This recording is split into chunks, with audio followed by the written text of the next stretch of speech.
What's going on, Aubrey? How's it I'm going? great. How are you, Lindsay? Pretty good. Just relaxing here, recording the podcast. What are we talking about today? Oh, we're talking about French. That's one of my Yay, do favorite I get a chocolate subjects. croissant? Yes, here is a chocolate croissant. Thank you.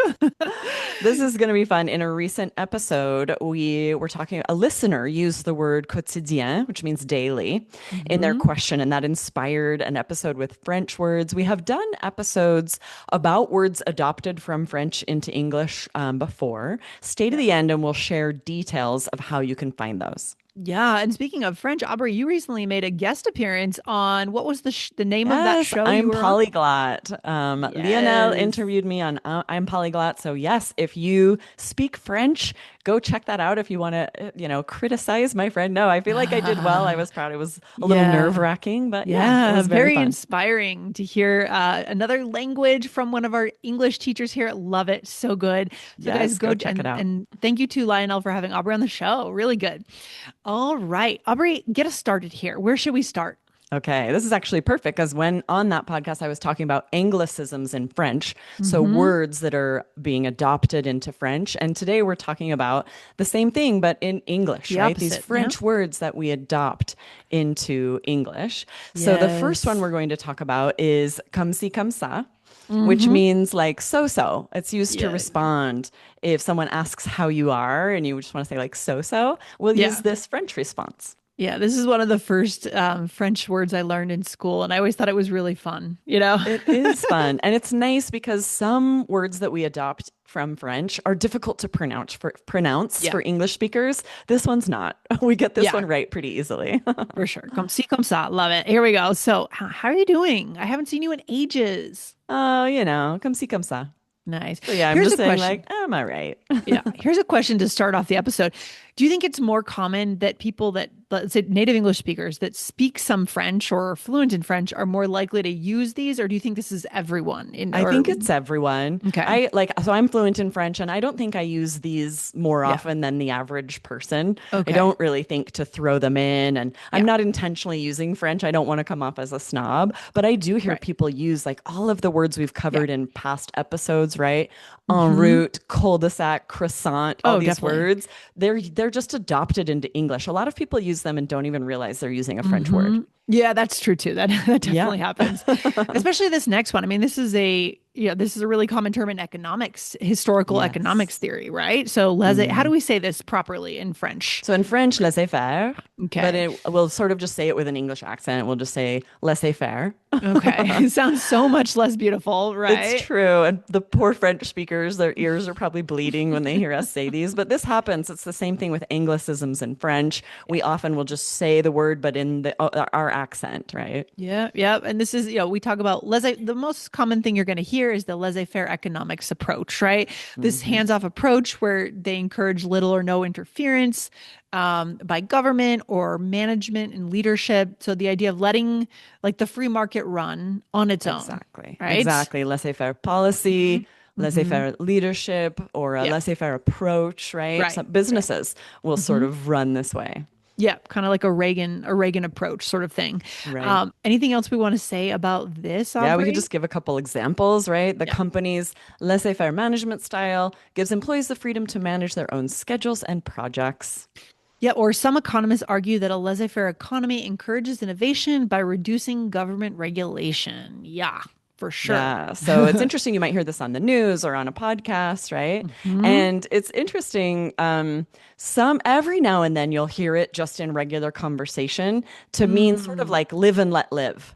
Right? Right, Because that's more right, how we right, use right, it in right, right. French. And every now and Yeah, then I will hear, maybe it's because they speak French, they'll just be like, laissez faire. It means like, let them be, live and let them live. I'm be. not going to try and Yeah. change their mind. Do you hear other parents talking about parenting styles with this term ever? I don't know. I'm just curious because That's a I'm great think, question because it yeah, could be, right? It could be like, yeah, okay, I have yeah. kind of a laissez-faire approach with my kids. I don't know hmm that but I would be impressed if I heard another parent say that and be Right. like, Yeah, it okay, would be impressive. I heard there's a new like movement, like a blowback from what's happened in the last 10 years. like We've gentle had, parenting. yeah, this idea we've had like hover parenting, and now it's kind of like it kind of maybe Yes. tied into the book you mentioned before, the let them Oh, the theory. let them theory. I think Yeah, it's maybe a it's little tied more into like that. let Yeah. them Right. make their choices, Yeah, yeah. and And then there's an let me make acronym. my own choices. There's an acronym that includes a curse word, so I won't say it, but Oh, yeah. like just let them make their own mistakes. This idea, I don't know. Yes. I'm not tuned into Interesting. the parenting world, so I don't know, but really interesting. Yeah. Yeah, Um, that is interesting. As a parent, I can say I do feel like that is happening more. That yeah. when I had young children, a lot of Uh-huh. us were kind of helicopter parents, Right, and we right. were there making sure our kids didn't fall off the playset. Yeah, yeah, And yeah. now I'll talk to parents, and it is sort of more trendy to be like, if they fall, they fall. Well, We'll take this them to the is emergency room. They've yeah. learned their lesson. This is such a good topic for the podcast for another day because when I go to Europe, I see what I see is like cafes and there'll be parents enjoying a coffee and then kids playing on a playground, but the parents aren't hovering over the Right. children in that same Yeah. way that we do here in the States. They're giving them a little more free The reign. freedom, The yeah, make your freedom. own mistakes and so interesting, interesting. Yeah, something to Yeah, be said for that for sure. Okay, let's yeah. jump into this next one. We'll definitely have Okay, to talk about that more at another time. I think that would we be will. interesting. All right, So the next next one. one is touche. Yes. This is really fun. It's used to acknowledge that someone has made a clever or accurate point or an effective Yes. point, especially in maybe an argument or playful argument or a debate. Yeah. Yeah, you hear this a fair amount, even in the movies or on TV. Yes. This is similar to "You got me there" or Hmm. "good point" again, like you said. It's usually just used alone, and that's it. The person stops talking. Touche. Exactly, right? So let's do a little role play to show how that would look.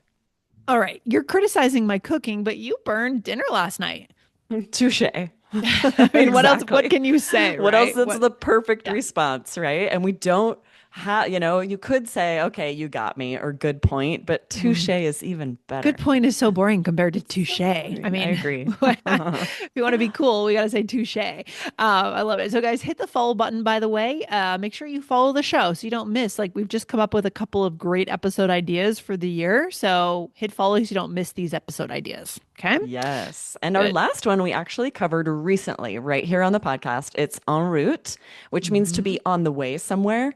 But you and Mm. Michelle taught that. Didn't even really Mm. mention that it comes from French, but in Uh, AEE 2543, we'll uh-huh. often see this misspelled as like en route. I know makes Yes. this mistake, but it should actually be Mm-hmm. written like French, en Mm-hmm. route. I'm en Mm-hmm. route to the store. En route, but we say en route, right? Rather Yeah, than we the kind of just correct say sounds the French. same. Yeah, yeah, That's yeah. why people Sounds spell it wrong.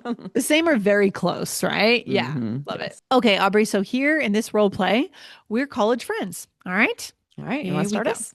Yes. Hey, how was your class yesterday? Come see, come saw. I like the material, but the lectures are really dull. Fair enough. Are you stressing about the exam coming up? Not really. I'm taking a pretty laissez-faire approach, studying a bit, but not obsessing. Bold move. By the way, Nate texted that he'll be late, but he's en route. At least he texted, unlike you when you're running late. Touche.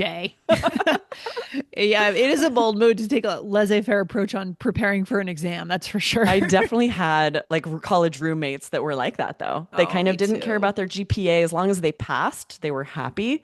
And they were Ugh. like, they would just sort of do the bare minimum, very laissez-faire approach. Did they do well or were they just They average students? passed, and that's how they Okay. weren't planning on doing like a Okay. master's or, they're like, as long as I get Okay. my degree, no one Got cares it. about my GPA. It's interesting. I had a roommate like that too, but she would get A pluses.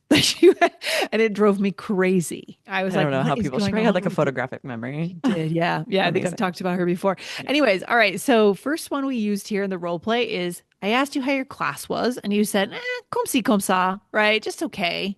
Hmm. Um, And yeah, hmm that's a great, it doesn't mean like oh, things are going great. It's Yeah. the same as like so so. Like you're answering pretty honestly when you Yeah. say come see, come sa or so so. You mean like Yeah. it's all right, but not great. So-so is actually an expression I heard used a lot when I was teaching English in Japan, and I think erroneously overused Oh, interesting. by adult learners. Yeah. So if you're using so-so more than like once a year, you're overusing it. Don't Interesting. you Yeah, think because so, we really Aubrey? don't say it that often. That's a good Yeah. point. Yeah, it is. It's Interesting. overused. So maybe that's changed now. It's been a long time since I taught English in Japan. Mm. All right. Your approach to exams. What is it? Yeah, so then I said, I'm taking a pretty laissez-faire approach. So I'm hmm saying, I'm not studying a ton, just doing the bare minimum to get the grade. Yeah. Yeah, exactly. And then I said, bold move. By the way, Nate texted he'll be late, but he's en route, meaning he's on the way. Okay. Exactly. And then I said, unlike you, when you're running late and don't text, Exactly. And then I said, touche. Right. touche. And You're I, admitting, like, okay, you got me. You're right. I yeah, do that. little tone of voice. Then we stop, a hard stop after that. Like we said, you can't say touche, you're right, or No, something it's like true. that. We just say touche, and that's it. Yeah. And just let that speak for itself. So cool. All Exactly. right. Aubrey, what's another episode we should check out? All right, so we have two here we want to share. One is a little bit older, episode 1458. If you search that episode number in the app, it'll come up. It was this episode has a certain je ne sais quoi, and there were a Mhm. lot of great phrases there that we have borrowed from French, à la carte, prefix, je ne sais quoi, petite faux, and du jour. So Yeah. check that A out. lot. But Yeah. A lot of them. also 2138, right? Yep. So 2138, we again brought in, we asked, are you making these pronunciation errors? So we talked about words like voila, niche, and genre. So interesting. Yes, and that's what's Um, interesting. It is interesting to also think of the pronunciation. Like, should I be trying to pronounce these in French? yeah. It came up in that episode with I'm polyglot. I have friends that'll just say Notre Dame, whether Oh they're God, talking yeah, about the I know. school or the church. That's hard for Yeah. me. I'm like, try to say Notre Dame, just try. It's really hard. And so, well, we've talked about this before on the show. So much of it depends on who you're around. Totally. Right. Like, I have family members from Wisconsin. It was Notre Dame, sorry. Notre Dame, Notre yeah, Dame it's is in somewhere in Wisconsin, the right? Midwest. The Yeah. Midwest, Chicago area. And if people are And referring to the school, I don't mind. It's Notre Dame. That's right, fine. But right, then when right. they turn around and call the Oh, the cathedral in church. Okay. Paris Oh, Notre of Dame, course. no, Yeah, you no, can't do that. no, yes, Please don't do 100%. that. I 100% agree with you. Yes. Good stuff. So what's the takeaway for today? More French in English, right? And we're gonna Yes, right. yeah. Don't, be afraid of using these interesting words that we have adopted into English, right? You don't Yeah. have to speak French fluently to use them. Every English speaker uses them often without even realizing they're French. So throw these Mhm. into your conversation. Yeah. And so we've done on the show Spanish, Italian, and French. I think we're going to try next German, right, Aubrey? We're going to see what Yes, German words do native English speakers use. And I think there are a handful of them. So, guys, absolutely. again, hit the follow button to not miss that episode in 2026. All right. Awesome. Thanks, Lindsay. Always fun Okay. talking about French. Yeah, always fun. Good stuff. Talk to you soon, Aubrey. Bye Bye. bye.